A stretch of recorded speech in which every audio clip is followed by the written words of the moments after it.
आप क्रूस पर नहीं लटके, आपने लहू नहीं बहाया, आपने कोई कोड़े नहीं खाए, आप विवस्त्र होकर लटके नहीं रहे। यदि इसे कठिन बनाना है तो इसकी कोशिश करो।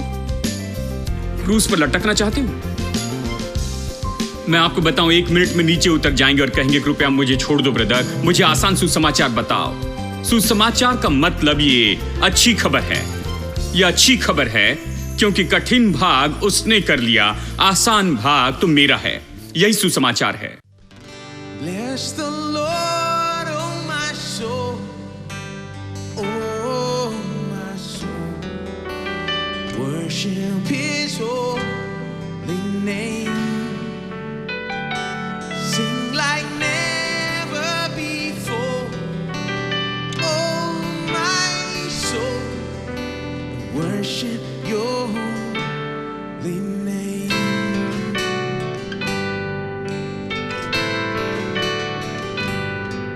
You're rich in love and you're slow to anger.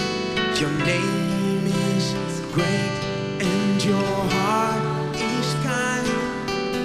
For all your goodness I will keep on singing. 10,000 reasons for my heart to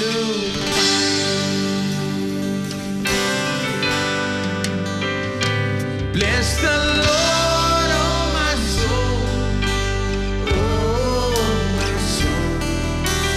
Worship His holy name. Sing like never before, oh my soul. I worship Your holy name. Let's bless Him. Oh, bless the Lord.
लोग कार्य में विश्वास नहीं करते हैं।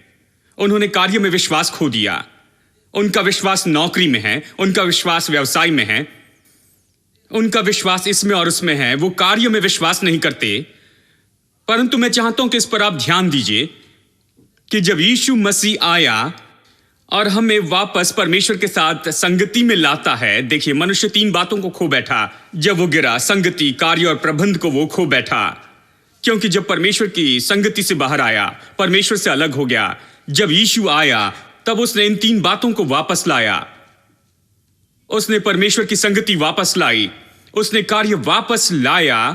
एक बात जो आप और मैं निश्चित तौर से अपने जीवन में जान सकते हैं, वो हमारा कार्य होता है। लोग कहते हैं कैसे परमेश्वर की इच्छा को जानूं, कैसे ढूंढ निकालूं कि परमेश्वर क्या चाहता है मेरे जीवन के लिए। मैं आपको बताऊं, आपको परमेश्वर को जानना होगा क्योंकि वो इसे जानता है। आप इस संसार में सबको जानते हैं, सभी के चाचा चाची और जो खास लोगों को जानते हैं। भारतीय लोग इसमें अच्छे हैं। हम जानते हैं सिफारिश को कैसे पाए। हम ऊंचे पद वाले लोगों से मिलते हैं कि हम कैसे उनके भीतर जाए, जैसे तैसे जगह बनाए और सिफारिश प्राप्त करे और इस व्यक्ति को जाने। जैसे एक व्यक्ति ने कहा, बाकी कोई मायने नहीं रखता, बस आप किसे जानते हैं। परंतु वे केवल परमेश्वर को नहीं जानते, ऐसे व्यक्ति को नहीं जानते। वे इस संसार में सबको जानते हैं, अपने चाचा परदादा को जानते हैं, ऊंचे पद वाले व्यक्ति को जानते हैं परंतु प्रभु को नहीं जानते। परंतु एकमात्र परमेश्वर है जो जानता है कि आप इस संसार में क्यों पैदा हुए हैं। मैं आपको बताऊं, कई बार आपके माता पिता नहीं जानते हैं कि आप इस संसार में क्यों पैदा हुए हैं। परमेश्वर, आपका सृष्टिकर्ता, आपका बनाने वाला, जिसने आप में योग्यता डाली है, उसने आप में दान और वरदान दिए हैं, वो जिसने आपको उद्देश्य के लिए बुलाया है, वो जानता है कि आप यहां पर क्यों हैं। वही एकमात्र जो जानता है। और मैं आपको बताऊं, माफ कीजिए मुझे, लेकिन कोई दूसरा मार्ग नहीं आपके जीवन के उद्देश्य को जानने के लिए, बजाय इसके कि उसे जाने जो आपके जीवन का उद्देश्य जानता है। कोई दूसरा मार्ग नहीं है। इसलिए आपकी पहली बात परमेश्वर के साथ संगति होनी चाहिए। यदि आप उससे बातें करते हैं, उसके साथ चलते हैं, उसका हाथ पकड़ते हैं, आप उसके नजदीक रहते हैं, तो आप सब कुछ खोज सकते हैं जो आपके जीवन के लिए चाहता है। यह बहुत मुश्किल नहीं है। देखिए, यदि मैं सब कुछ जानता हूं जो आपको करना चाहिए और आप मेरे पास नहीं आते, मुझसे बातें नहीं करते, मुझसे कभी मिलने की सोचते नहीं है, तो फिर आप कैसे जानेंगे? मैं बता सकता हूं यदि आप आते हैं तो, यदि रुचि दिखाते हैं तो, यदि आप मुझसे पूछते हैं तो, तब मैं आपको बता सकता हूं। ठीक है? परमेश्वर के साथ ऐसा ही है। प्रभु जानता है, इसलिए आपको प्रभु को जानना है, प्रभु के साथ संगति रखनी है, उसके साथ चलना है और ये सब। तो यीशु मसीह ने हमें संगति में वापस लाया है, हमारे कार्य में वापस लाया और हमारे प्रबंध में वापस लाया है। अब यह मेरा कार्य है। अब इस कार्य में मैं मेरे प्रबंध के विषय चिंता नहीं करता हूं, क्योंकि मैं विश्वास करता हूं कि मेरा प्रबंध कार्य से अलग है। प्रबंध परमेश्वर द्वारा अलग से आता है। यह मेरे कार्य से जुड़ा नहीं है। कार्य तो बिल्कुल अलग है। इसलिए मेरा कार्य करने का मैं आनंद उठाता हूं। मेरा कार्य खोज करना है जो मेरे भीतर में है और उसे विकसित करना है, उससे बढ़ाना है और इसे परमेश्वर की महिमा के लिए उपयोग करना है और इस दशा में परिपूर्णता में जीना है। इसे परमेश्वर की महिमा के लिए उपयोग करना है। ऐसा ही मुझे करना है। पिछले 25 साल से मैं ये कर रहा हूं। जैसे मैं भारत में सुसमाचार प्रचार करता हूं, मैंने इसे खोजा है जो मुझ में है। 25 साल पहले नहीं जानता था कि ये सब मुझ में है, परंतु धीरे धीरे मैंने खोजा। जितना ज्यादा मैंने खोजा उतना आनंदित हुआ। मैं विश्वास नहीं कर पाया कि ये सब मुझ में है। मैं विश्वास नहीं कर सका ये सब मैं कर सकता हूं। मैं विश्वास नहीं कर सका कि मेरे लिए संभव होगा। मैं विश्वास नहीं कर सकता था कि सब कुछ मेरी पहुंच के भीतर ही होगा। ऐसा ही मैं विश्वास नहीं कर पाया। परंतु जितना अधिक मैं उसमें चलते गया, उतना मैं जानते चला गया कि मेरे भीतर में कुछ खास है जिसे परमेश्वर ने रखा। यह बहुत अद्भुत है। मैं प्रतिदिन इसे खोजते जाता हूं। कार्य इसी तरह से है। कार्य आपके प्रबंध के लिए आपको नहीं दिया गया है। कार्य आपको दिया गया है ताकि आप आनंद करें जो आपके भीतर में है। उसमें अपने आप को आप खोजते चले जाए, परमेश्वर को धन्यवाद देते चले जाए, इसलिए कि उसने आपको यह होने के लिए बनाया और आप इसमें आनंद उठाते जाए और इसे पूर्णतः परमेश्वर की महिमा के लिए उपयोग करें। कार्य के विषय में यह सब कुछ है। इसका प्रबंध से कोई भी संबंध नहीं है। आप इसे कीजिए और प्रभु कहता है कि सारी वस्तुएं तुम्हें मिल जाएगी। आमीन। अब यदि आप इन सिद्धांतों के साथ जीते हैं तो मैं आपको बताऊं, जीवन आसान होगा। अन्य जाति उन वस्तुओं की खोज में रहती है क्योंकि उनके पास कोई मार्ग नहीं, परंतु हम अलग हैं। हम जानते हैं कि स्वर्गीय पिता है जो जानता है कि हमें इन चीजों की जरूरत है। इसलिए पहले परमेश्वर के राज्य और उसकी धार्मिकता को खोजो तो ये सब वस्तुएं तुम्हें मिल जाएगी। उनको खोज करने की जरूरत नहीं, इसके पीछे चिंता नहीं करनी है, इसके पीछे जाना नहीं है। आपको परमेश्वर के पीछे जाना है और अपने जीवन के लिए उसके उद्देश्य को देखते जाना है। सब वस्तुएं आपको मिल जाएगी। क्या यह अद्भुत नहीं है? ठीक है, चलिए नीति वचन 10:22 में चलते हैं। ये एक वचन है जिसे हम काफी समय से पढ़ रहे हैं। चलिए फिर से पढ़ते हैं। 10:22, यहोवा की आशीष ही धनी बनाती है। आपको क्या धनी बनाती है? ये आशीष ही। बहुत से लोग आशीष को नहीं जानते हैं। धन यहोवा ही की आशीष ही से मिलता है और वो उसमें दुख मिलाकर नहीं देता। मैं सोचता हूं कि बहुत ही अद्भुत वचन है। आशीष सामर्थ्य देती है जो आपको पतन के प्रभाव पर जय पाने के लिए बाध्य करती है, जहां आप उस दुख और दर्द को जो पैसे कमाने से जुड़ा है उस पर जय पाते हैं और उसके साथ जीविका जीते हैं। दुख इसके साथ दूर हो जाता है क्योंकि आशीष आपको दुख पर जय पाने में मदद करती है। दुख को जीतते हैं ताकि अब धन आपके जीवन में आता है।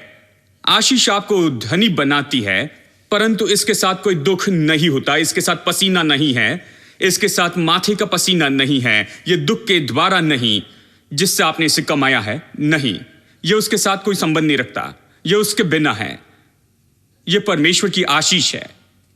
अब हम काम करते हैं, इसमें कोई परिश्रम नहीं। मैं पिछले हफ्ते आपको बता रहा था हमारा काम क्या है। हमारा काम क्या है? हमारा काम मुख्य रूप में जमा करना है। क्यों? क्योंकि परमेश्वर ने हमारे लिए सब कुछ तैयार किया है। हम केवल जमा करते हैं जो परमेश्वर ने दिया है। यह नए नियम के राज्य का तरीका है। परमेश्वर ने हमारे लिए सब कुछ तैयार किया। कुछ भी जो परमेश्वर हमारे लिए चाहता था वो हो गया। एक व्यक्ति ने मुझे इसका प्रचार करते सुना और कहा, यह व्यक्ति है जो आसान सुसमाचार प्रचार करते हैं। देखिए, हम भारतीय सुसमाचार को कठिन बनाते हैं। हम आसान को लेकर उसे मुश्किल बनाना चाहते हैं। हमें यह पसंद है, जानते हैं। तो उन्होंने कहा, यह है जो आसान सुसमाचार प्रचार करते हैं। मैंने कहा, देखो, उद्धार पाने के लिए कितनी मेहनत की है। क्या उद्धार पाने के लिए बहुत कठिन कोशिश की? उद्धार पाने के लिए आपने क्या किया? यह बहुत मुश्किल था? यह बहुत ही आसान था। आपने केवल प्रभु यीशु पर विश्वास किया, अपने पापों से मन फिराया, यीशु मसीह पर विश्वास किया, अपने मुंह से उसे प्रभु और उद्धारकर्ता स्वीकार किया और आपने परमेश्वर को दिया, अपने दिल को प्रभु के लिए खोला और आप उद्धार पाए। आप क्रूस पर नहीं लटके, आपने लहू नहीं बहाया, आपने कोई कोड़े नहीं खाए, आप विवस्त्र होकर लटके नहीं रहे। यदि इसे कठिन बनाना है तो इसकी कोशिश करो। क्रूस पर लटकना चाहते हो? मैं आपको बताऊं, 1 मिनट में नीचे उतर जाएंगे और कहेंगे, कृपया मुझे छोड़ दो ब्रदर, मुझे आसान सुसमाचार बताओ। सुसमाचार का मतलब ये अच्छी खबर है। यह अच्छी खबर है क्योंकि कठिन भाग उसने कर लिया, आसान भाग तो मेरा है। यही सुसमाचार है। वो मर गया और मैं जीवित हूं, और मेरी शर्म को उसने उठाया और मुझे आदर दिया। उसने मेरी गरीबी को लिया और मेरे पास संपत्ति दी। उसने मेरे पाप उठा लिए और मेरे पास धार्मिकता दी। वही सुसमाचार है दोस्तों। उसने कठिन भाग को उठाया और मेरे पास आसान भाग है। उद्धार पाना बहुत मुश्किल नहीं है, उसी तरह से आशीषित होना भी बहुत मुश्किल नहीं है कि धन पाए, संपत्ति पाए। आप क्यों विश्वास करते हैं कि उद्धार पाना आसान है, परंतु जब संपत्ति की बात आती है आप इसे माथे के पसीने से जोड़ते हैं? हेलो? क्योंकि उसने खुद क्रूस पर कांटों का मुकुट उसने पहन लिया, जो हमारी गरीबी का चिन्ह था, उससे पहन लिया, ताकि गरीबी हमारे ऊपर नहीं है, आशीष इस संसार के धन को प्राप्त करने की हमारे ऊपर है, अभिषेक इस संसार के धन को पाने का हम पर है। आप क्यों विश्वास करते हैं कि उद्धार आसान है परंतु पैसा कमाना बहुत मुश्किल है? हेलो? अब सब लोग शांत हैं। आप विश्वास करते हैं उद्धार आसान है परंतु जीविका कमाना बहुत ही मुश्किल होना चाहिए। यदि यह कठिन नहीं है तो यह सही में सत्य नहीं है। लोग ऐसा विश्वास करते हैं इसे कठिन होना है, आप इसे पसीने से कमाते, ये प्रशिक्षित हुए हैं। देखिए, हम अच्छे से सांसारिक लोग हैं। आत्मिक लोग होने में हमें बड़ी मुश्किल होती है। हम कठिनाइयों के लिए इतने प्रशिक्षित हैं, हम कठिनाइयां पसंद करते हैं। हम विश्वास करने के लिए बने हैं कि केवल कठिनाइयां होगी तो हमारे पास मुश्किल समय होगा, तभी जानते हैं हम आशीष का आनंद उठा सकते हैं। परंतु परमेश्वर इसे आसान बनाने के काम में है। हमारा प्रबंध आसानी से आता है। गौर से सुनिए, मेरा कथन आपको निराश न करने पाए। मैं आपको बाइबल के रूप से कहता हूं। अब्राहम को पुत्र का बलिदान करने के लिए कहा मोरिया पर्वत पर। अब्राहम अपने पुत्र को लेकर वहां पर गया। रास्ते में पुत्र ने पिता से पूछा, हमारे पास सब कुछ है, बलिदान के लिए कुछ नहीं। अब्राहम ने कहा, प्रभु खुद प्रयोजन करेगा। वे वहां पहुंचे। अब्राहम अपने पुत्र को मारने के लिए तैयार था और परमेश्वर से रोकता है, कहता है, तेरा पुत्र नहीं, मेरे पास दूसरा प्रयोजन है। पहले से ही मैंने तैयार किया हुआ बलिदान रखा है। वो खुद को प्रकट करता है, अब्राहम पर खुद को प्रकट करता है, किस तरह से उसके समान जो पहले से उसकी जरूरत जानता है और उसकी जरूरत को पूरा करने के लिए तैयार किया। उसके पहले की जरूरत आए, प्रभु जरूरत को जानता है, वो उसकी जरूरत को पूरा करने के लिए तैयार होता है। और वो एक भेड़ को पाता है, झाड़ियों में फंसा हुआ, उसे लेकर बलिदान चढ़ाता है। उस जगह पर उस वेदी का नाम रखता है यहोवा यीरे, अर्थात प्रभु पूरा करेगा। यह सरल अर्थ है परंतु सही अर्थ है।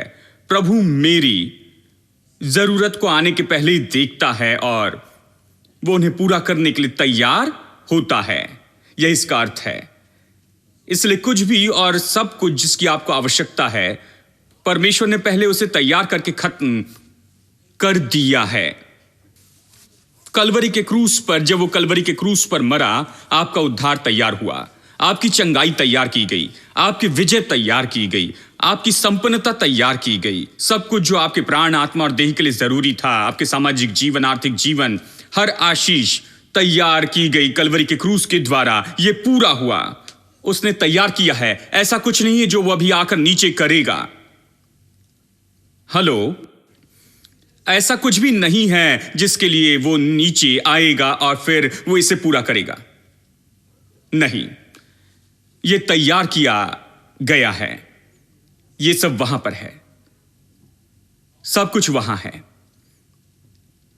ऐसे कोई बात नहीं जिसे परमेश्वर अभी करने वाला है। ये सब तैयार है और हमें बस इतना करना है कि विश्वास से इसे ले लेना है, जमा करना है। इसे ले ले, इसे पा ले, इसके अधिकारी बने, इस पर विश्वास करे कि यह आपका है और इस पर अधिकार करे। आमीन। मेरे साथ देखें निर्गमन अध्याय 16, क्योंकि इस्राएली लोगों का जीवन यह हमारे लिए उदाहरण है। बाइबल कहती है, यह एक उदाहरण है। पौलुस कहता है, हर एक बात जो उनके साथ हुई इसलिए हुई क्योंकि वो हमारे लिए एक पाठ सिखाती है, हमारे आत्मिक जीवन के लिए। मैं आपको बताऊं, इस्राएली के लोग गुलामी में जी रहे थे, सारी चीजों के प्रबंध के लिए सरकार पर आधारित थे। उन्हें मेहनत करनी थी। दिन भर मेहनत करने के बाद में फिरौन की गाड़ी आती थी भोजन लेकर और वे आधा पेट खाना खाते थे। उन्हें मारा जाता, बुरा व्यवहार किया जाता और थोड़ा सा खाना खिलाया जाता था और वे इसके लिए धन्यवादी थे। फिरौन उनके लिए ईश्वर जैसे था, क्योंकि मनुष्य जाति इस प्रकार है कि जो कोई उनकी जरूरत पूरी करे वो उनके लिए ईश्वर बन जाता है।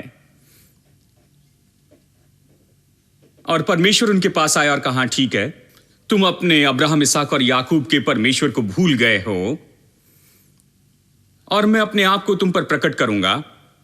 तुमने मुझे भुला दिया, तुम मुझसे दूर चले गए, तुमने मुझे छोड़ दिया, इसलिए तुम इस तरह से हो। मैं तुम पर प्रकट करूंगा, मैं तुम्हें छुड़ाऊंगा। और सामर्थी हाथ से परमेश्वर उन्हें मिस्र की बंधुआई से छुड़ाता है। ठीक है, उन्होंने देखा कि यह परमेश्वर जीवित प्रभु है। वो उन्हें सामर्थी हाथ से छुड़ाता है। उन्हें छुड़ाने के बाद वो उन्हें लाल समुद्र पार करके लेकर आता है और प्रतिदिन का जीवन शुरू हो जाता है। वो जानबूझकर एक स्थान में लेकर आता है, ये जगह जो कि जंगल है। अब जंगल में क्या है?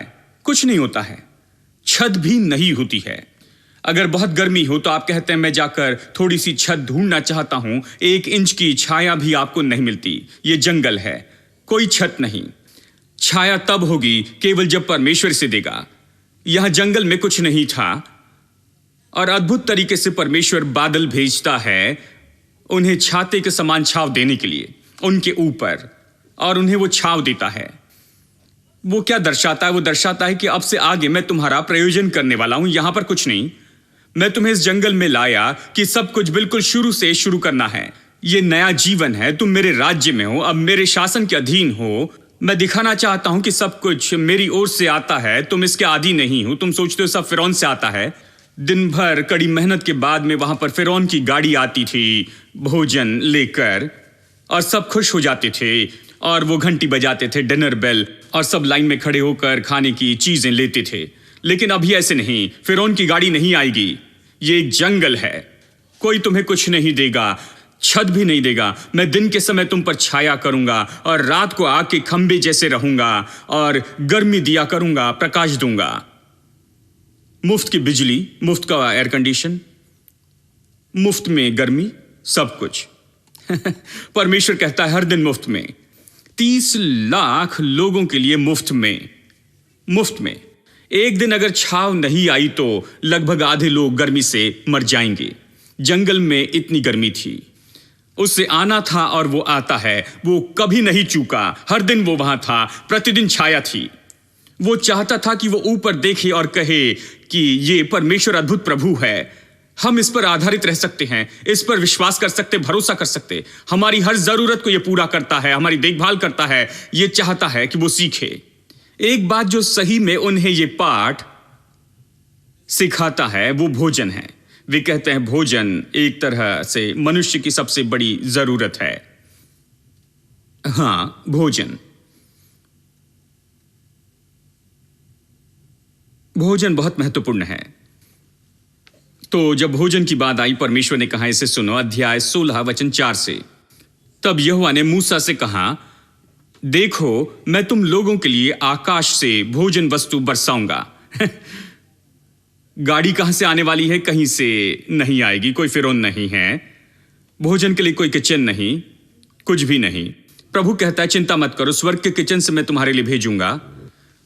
मैं स्वर्ग से तुम्हारे लिए रोटी बरसाऊंगा और ये लोग प्रतिदिन बाहर जाकर प्रतिदिन का भोजन इकट्ठा करेंगे। इससे मैं उनकी परीक्षा करूंगा कि वे मेरी व्यवस्था पर चलेंगे कि नहीं। अब इकट्ठा करना को रेखांकित करे, सब लोग कहे इकट्ठा करना। यह नया सिद्धांत है कि आप और मैं आपको इसके अधीनता में जीते रहना है। इकट्ठा करना। किसने मन्ना बनाया? इन लोगों ने नहीं बनाया। मन्ना बनाने से इनका कोई भी संबंध नहीं था, या मन्ना बनाने से। परमेश्वर ने मन्ना बनाया, परमेश्वर ने मन्ना भेजा, वो स्वर्ग से बरसने लगा। उन्होंने बस इतना किया कि जमा किया। परमेश्वर कहता है देखो ये कितना आसान है। तुम्हारे पास मिस्र में कितना परिश्रम था, दिन भर परिश्रम करना था, पसीना बहाना था और मारे जाते थे, गुलाम थे, गाली दी जाती थी और फिर आधा पेट भोजन दिया जाता था। परंतु यहां तुम्हारा बड़ा काम यही है कि प्रतिदिन बाहर जाए, इकट्ठा करे, यही तुम्हारा काम है। कितना अलग जीवन है। प्रभु उन्हें नया जीवन दे रहा था। परमेश्वर ने उन्हें जंगल में नहीं लाया, जैसे कुछ विश्वासी लोग, जब मैं छोटा था वो कहते थे जंगल के बारे में बड़ी चर्चा करते। परमेश्वर ने हमें जंगल में लाया है। जानते हैं जिस तरह से वो कहते, मैं डर जाता, मेरे प्रभु जानते हैं क्या वो क्या करने वाला है? क्या वो हमें मारेगा? वो हमें जंगल में लेकर चल रहा है और वो क्या करेगा? जानते हैं हमें आकार देगा, निर्माण करेगा पूरी इस तरह से। परंतु इस तरह देखिए, परमेश्वर उन्हें जंगल में लाया ताकि वे सही में सीख ले कि वहां और कुछ भी नहीं, भोजन परमेश्वर से ही आना था। इसलिए प्रभु ने कहा कि मैं इसे बरसाऊंगा, तुम इकट्ठा करो। क्या फर्क है इस जीवन में जो उन्होंने जिया और अब जो जीवन जी रहे थे? परमेश्वर अंतर दिखाता है। पहले तो बहुत ही मुश्किल, कठिन, पसीने का जीवन था और शर्म और भिखारीपन और गरीबी का, और यहां शांति और संपन्नता का और आराम का और शांति का जीवन है।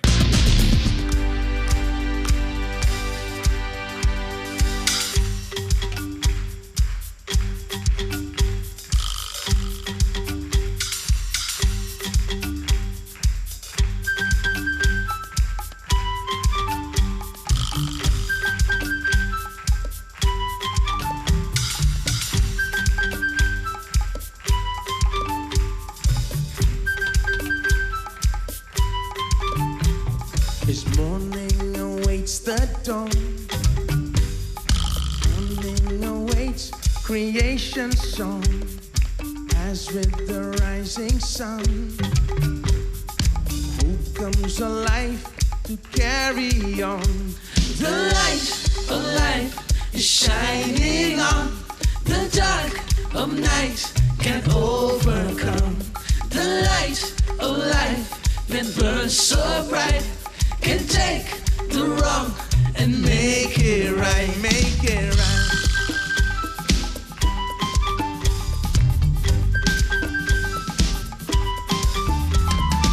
Every day we people pray, they'll find the strength to make it through. While there is one who waits to fill their hearts with life anew. Oh, the light of life is shining on. The dark of night can overcome.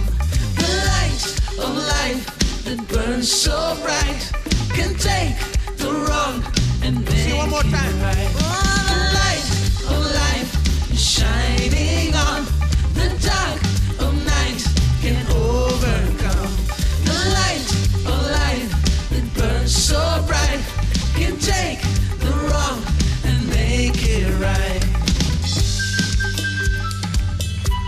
I want all the men. How many men do we have in the house? All you men, all right? Only the men sing. We want to hear that bassy voice, all right? The light of life is shining on. The dark of night can hold. Everybody, come on, men. The light of life can burn so bright, can take the wrong and make it right. Now all the ladies, right? I think you can surely beat the men here.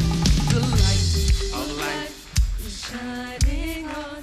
The dark of night can overcome. The light of life that burns so bright can take the wrong and Everybody join in. Oh, the light of life is shining on. The dark of night can overcome. The light of life that burns so bright can take the wrong and make it right. Oh, the light of life is shining on. The dark of night can overcome. The light of life that burns so bright can take the wrong and One more make time. it right. Oh, the light of life is shining on. The dark of night can overcome. The light of life is Jesus Christ. Come lift your praise and worship Him.